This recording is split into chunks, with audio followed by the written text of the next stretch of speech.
My brother ruined my life and got my wife pregnant. Years later, he begged for forgiveness after our parents disowned him and left me their $2 million inheritance. So, I've got a younger brother named Caleb, and honestly, he's hated my guts for as long as I can remember. If you're thinking it must be some sort of jealousy, you'd be off the mark. Caleb was the favored kid in our family, total golden child, really. Mom would cook his meals, do his laundry, and would even have me help him with his homework. I was just supposed to chip in because, well, we're family, but it wasn't exactly a two-way street. Looking back, I guess I was pretty independent, so I didn't make a fuss when the same treatment wasn't extended to me. Maybe that was partly on me for always meeting his needs without expecting much in return. Growing up, I was the quiet, introverted type who found comfort in books and keeping to myself. Caleb, on the other hand, was a lot like our dad, boisterous and a bit rough around the edges. I tend to be straightforward, maybe a bit too honest at times, which I think soured my mom's view of me. Anyway, Caleb was the apple of everyone's eye, and it didn't bother me much until he started picking on me. He'd make fun of me for being short or wearing glasses and would sneak into my room to read my diary just so he could tattletale to Mom. I'd shout at him and complain about the invasion of privacy, but my parents just laughed it off like it was no big deal. Caleb did even worse stuff like trying to break my glasses and putting gross things in my food. One time he put stones in my cereal, which was, thankfully, dodged before it wrecked my teeth, and when I told Mom, she just shrugged and said that's how brothers bond. The bullying didn't stop there. Caleb would team up with kids at school who were already giving me a hard time, egging them on to call me names like ugly loser or hairy monkey, and even encouraging them to get physical. We had this fight once, I don't even remember what it was about, and he told me to kill myself. That one stung because I was in a pretty bad place mentally at the time. I'm in a better headspace now, but hearing that from my own brother was rough. Dad worked a lot, and Mom seemed to be in Caleb's corner always. She even blamed me once for Caleb's behavior, saying I was the one bothering him. Things just kept getting worse. There was this incident in high school where Caleb nearly set my hair on fire, and shockingly, Mom sided with him, saying he was just being playful. It was like, who plays like that? Serious question. But finally, Dad stepped in, flipped the script, and told Caleb he needed to start respecting me. He even threatened to call the cops on him, which was a real wake-up call for my brother since he'd never faced any real consequences before. Later, Dad came to my room for a chat, and for once, I felt like he was in my corner. I spilled everything about what Caleb had put me through and mentioned the school bullies too.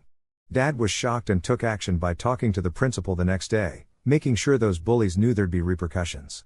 That evening, he signed me up for MMA classes at the local gym, telling me I needed to man up and face my bullies. Now, I'm not gonna lie, a nerdy kid like me trying to throw punches was probably hilarious to see, but I was determined. I balanced my studies and workouts and, little by little, it changed everything, the way I felt, the way I looked. Then came the day Caleb took my pocket money, which was super annoying because I'd been saving that cash for ages, doing chores and all. I caught him as he was about to bike off with his friends and demanded he give it back. He just smirked and said I'd run crying to Dad, and I don't know what came over me, but I just nailed him with a punch. He was so shocked he hit the ground, and I took my money back from his pocket. Watching him cry like a toddler was kinda surreal, especially for a teenager. But then Mom came running out, fussing over her baby. When she found out I had clobbered Caleb, well, she wasn't too happy with me, to say the least. So, I got into a fight with my brother, and my mom was pretty shocked. She immediately started telling me off, saying that as the older brother, I should be setting a better example for Caleb. Meanwhile, Caleb was just sitting there loving the fact that Mom was scolding me. Mom even went to Dad, complaining about how I roughed Caleb up and suggested I needed to be reined in. Dad, looking pretty serious, asked us to explain what happened. I told him that Caleb had swiped the money I had worked hard to save up.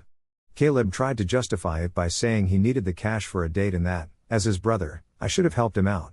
Dad told Caleb he was lucky I only hit him because someone else might have called the cops. He went on to lecture Caleb about how it's not okay to take other people's stuff without asking. Caleb didn't take that too well and threw a fit, probably hoping Mom would take his side. But Dad stuck to his guns. When Caleb realized I wasn't going to get in trouble for hitting him, he yelled about how much he hated me, then stormed off to his room and locked himself in. After that, he kept his distance from me. He finally realized he couldn't push me around anymore, especially now that Dad wasn't backing up his nonsense. For the first time, I felt like we were on equal footing. Even though he couldn't physically mess with me, he started saying mean things when our parents weren't around. As the years went by, it seemed like he got angrier and quicker to snap. If I tried to talk to him, he'd just ignore me, insult me under his breath, and walk away. If he needed to tell me something, he'd go through Mom instead of coming to me directly. When I asked Mom why Caleb was like this, she'd just tell me to be more understanding. I couldn't figure out if he was just moody from puberty or if he genuinely hated me. Eventually, I hit a breaking point where I just wanted out. I constantly asked my mom if we could all sit down and talk it out, but she always said she didn't want to get involved. I even asked her why he acted the way he did, but she usually brushed it off. Finally, I got into my dream university on a scholarship because I was a top student. Dad threw a party for me, and even Mom seemed proud. Caleb, not so much. He barely acknowledged what I'd accomplished. The day I left for college, I felt a mix of excitement for what was to come and relief to get away from the toxic vibes at home. University life was a breath of fresh air. I made new friends, loved my classes, and started to build my own life away from Caleb's negativity. The constant fear of his verbal put-downs vanished, replaced by a new sense of peace. In my second year of college, I met Karen at a frat party thanks to a mutual friend, and we hit it off immediately. Coming from a religious family, having kids outside of marriage was a no-go. But when Karen got pregnant in our last year, we decided to tie the knot right after graduation. Our wedding was small and chill. Our folks were happy for us, and we all had a great time. In that moment, she was definitely the love of my life. I was always about monogamy, wanting one person to come home to forever. Despite other women showing interest, I stayed faithful because I was genuinely happy with Karen. She was my dream girl, and I never wanted to hurt her. However, over the years, I found out twice that she was unfaithful. Once was an on and off thing with a married coworker, and the other was a fling with an ex from high school when she visited family out of state. Looking back, I know people might think I was naive, and I kind of agree. After some time apart during both situations, I decided to forgive her. I didn't want our kid to grow up in a split home, and I really believed we could work things out. We were young when the coworker thing happened, so I chalked it up to youthful mistakes. Things seemed okay for a while. I couldn't fully trust her, but I tried hard to move past it because if I forgave her, I needed to work on having a clean slate. It's been 4 years since the second incident, and I thought I made the right call by giving her another chance. For years, it felt like she'd changed, and we were genuinely happy, making plans for our family's future. But then, 3 months ago, my world came crashing down again. She confessed to having another ongoing affair and even suggested that our son might not be mine. Hearing that was like the ground disappearing beneath me. I was overwhelmed with shock, betrayal, and disbelief. Alright, so picture this, Karen just dropped this massive bombshell on me, and it took me a few days to wrap my head around it. When I finally managed to ask her why she kept such a big secret and how she could do something so hurtful, she was just cold. Like, she didn't seem to care at all about the mess she created. Her answers were super vague and left me more confused than ever. It was like this surreal moment where I was dealing with the broken trust and not knowing what to think about my own family anymore. I kept pressing Karen for the truth because, honestly, I felt like I deserved to know who our son's father really was. After all, I had been raising him from day one. Finally, she admitted it was Caleb. My jaw practically hit the floor. I asked her to clarify, and that's when she told me how it all started. Apparently, when I introduced Karen to my family during Thanksgiving, she and Caleb hit it off.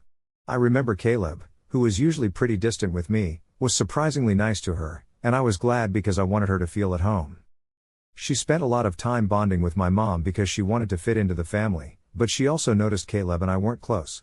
I eventually opened up to her about my rocky history with Caleb, explaining that we might never fix things because of his lingering resentment. Karen seemed to get it, but she thought involving Caleb in our outings might help patch things up between us. So, whenever we went out, she'd invite him along. I guess we talked a little more, which was better than the silent treatment I'd gotten for years. I didn't think much of it when they played video games together and hung out. But then, Karen told me Caleb confided in her about his struggles and a recent breakup, and they struck up a friendship. She said sometimes he flirted with her when I wasn't around, and things just escalated. I felt sick at the thought of them together. Karen told me she felt guilty and left him after that, which made sense because she suddenly wanted to go home instead of spending New Year's with me. I tried to convince her to stay, but she was firm about leaving. When we got back to college, she seemed normal again, so I didn't question it. A couple of weeks later, we found out she was pregnant. Karen confessed she wasn't sure if the baby was mine or Caleb's, and since I was already stepping up as a dad, she figured I was the better choice between us. So, we got married. It felt like my whole world was falling apart.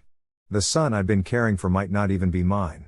I asked if she was still seeing Caleb, and she nodded. Karen admitted they kept in touch because they still had chemistry and would sneak off to hotels when she claimed she was working late. Some of her business trips were actually escapes with him.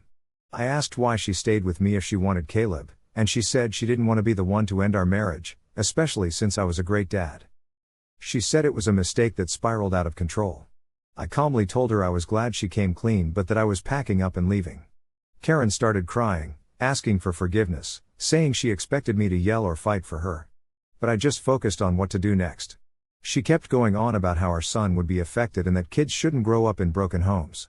I reminded her that I might not even be the father, which made her burst into tears and accuse me of cruelty for wanting to walk away after everything.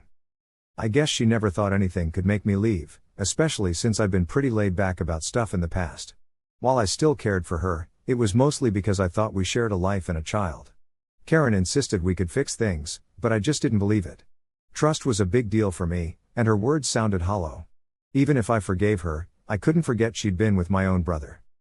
Hey bro, so you know how I've always thought people can mess up and still deserve forgiveness because everyone's got their flaws? Well, things got way out of hand this time. I was so done that I left my wife sobbing on the porch and booked myself into a hotel. The very next day, I went straight to my parents and spilled the beans about my wife's affair with Caleb. They've been sneaking around for years. You should have seen my parents' faces, they were totally blindsided. My mom, bless her heart, first tried to defend Caleb, saying there's no way her precious boy could do something so awful to his own brother. But I was determined to get to the truth, so I asked them to keep quiet while I called Caleb right in front of them. I wanted him to think it was just a private chat between us so he might let something slip. When Caleb picked up, I hit him with the bombshell about his affair with my wife. At first, he denied it all, but when I mentioned that Karen had owned up to everything, he switched gears and started trashing her, calling her all sorts of names. He even had the nerve to claim it wasn't his fault if women found him irresistibly handsome and that he was clearly the more attractive brother. I told him I was ready to expose his betrayal to everyone. Caleb just laughed, saying no one would believe me and that he was the favorite anyway. But I just laughed back, thanking him for confessing right in front of our parents. Hearing the silence on his end was priceless. My mom, still grappling with the shock, demanded answers from Caleb, who stuttered trying to justify his betrayal, throwing blame around like a hot potato. You could see the disappointment and anger in her eyes, she had always been so protective of him. Suddenly, Caleb was the one on the hot seat, with all his dirty deeds out in the open. My dad, usually so calm, couldn't hold back either. He took the phone and laid into Caleb, telling him how deeply he'd betrayed not just me, but the whole family. He chewed him out about breaking trust, and how he'd failed everything they'd taught us about family values. You could feel the words hit Caleb hard, like a ton of bricks. My dad finally stopped, letting the reality sink in for Caleb. He then told him he was cutting off his college funds and that Caleb would have to figure out how to pay for school on his own. No more free ride. Meanwhile, I just sat there, feeling satisfied watching my dad lay down the law. Caleb's attempts to explain were shut down quickly, and my mom came over to give me a hug. We hadn't hugged in so long, but it felt really good.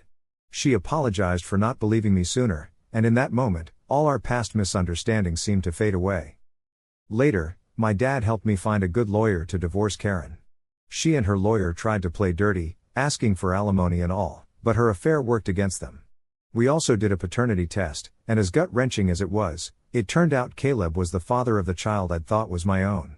That was tougher to swallow than the affair itself.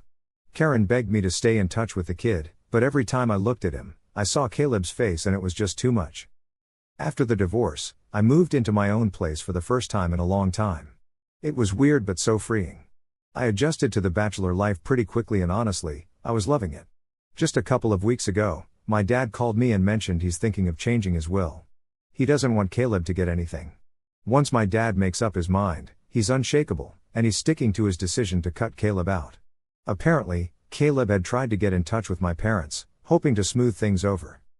So, Caleb showed up at my parents' place, practically pleading for them to forgive him, but they wouldn't even let him inside the house. Even my mom, who's usually a softie for Caleb's drama, seemed pretty done with him, though this whole mess must be hurting her a lot. Despite everything, Caleb never bothered to text me an apology for what he did, which just shows he didn't feel bad about it. He was only upset about being cut off by my parents. My dad told me he's leaving everything to me and his will to keep Caleb from making a fuss later. He mentioned that Caleb's only getting $1. I was shocked because Dad worked super hard his whole life, and all his assets, retirement funds, and life insurance add up to almost $2 million. The only condition was that if Dad passed before Mom, she'd keep living in their house, even though it'd be in my name. I didn't mind this because I want to take care of my mom for as long as she's around. Somehow, Caleb found out about Dad's will. Since he couldn't reach our parents, he called me yesterday, trying to patch things up. He complained about struggling with college and how Karen started bugging him for child support after she learned he's the father. He said he's broke, looking for part-time work but coming up empty. He begged me to talk to the family so we could start fresh because he really needed my help. I laughed in his face and told him I was over it. He should have thought things through before hooking up with my wife and getting her pregnant. Caleb argued it was unfair and blamed her too. I agreed and reminded him that I divorced her, and now she's his problem. He shouldn't be whining to me about his situation, it's his own doing. Caleb got all agitated, but I cut him off, pointing out he's no longer the golden child in the family. He's the black sheep who slept with his brother's wife. He started crying, saying everyone, including our grandparents and relatives, was against him. While it's true, it's not my problem anymore. I told him we're done and he shouldn't call me again, I'm not his brother anymore. Since then, I've been replaying the conversation over and over in my head. Even though I hate my brother, hearing him cry shook me a bit because he's never done that since we were kids. So, I'm wondering if I should talk to our parents about him or if I'm just being stubborn. Update 1. Hey everyone, some of you have been asking why I'm not in contact with my son Henry anymore and even called me heartless. Well, here's the thing, I can't raise another man's child. This isn't a typical stepdad situation. I was tricked into thinking Henry was mine, and then found out he's actually my brother's kid. Of course, I was devastated and cried for days. But I don't want any contact with Henry because I don't want Karen sneaking back into my life. You might think that's harsh, but I need my own space, and right now, I just can't see him again. Update 2. A lot of you guessed correctly, it was my mom who spilled the beans to Caleb about Dad changing his will. Caleb called me as a last resort to fix things. I confronted Mom about it in front of Dad, and she broke down. She said Caleb had suffered enough and learned his lesson. But Dad firmly told her that if she thought what Caleb did was forgivable, he couldn't stay married to her because he'd never forgive that betrayal. His threat seemed to silence her. Dad made it clear that if she talked to Caleb again and we found out, she'd have to pack up and leave. Like I said, my dad can be really stubborn. Hopefully, my mom will think twice before making another mistake. Update 3. It's been 5 months since my last update. Things with my parents have gotten better. My dad and I hit the golf course every weekend, and he's more like a buddy than just my father now. Mom still misses Caleb, but she's kept her distance. The latest I heard about Caleb was that he's been asking people for money and had to drop out of college because he couldn't afford it. He and Karen live together, and he's working part-time as a mechanic. I guess they're raising Henry together, which is probably good for them. I don't bring up Caleb when I talk with my parents, and neither do they. For those wondering, I'm doing well. I got promoted 2 months ago, so my salary's better now. I haven't started dating anyone because I still need some time to heal. I've been going to therapy, so we'll see how that goes.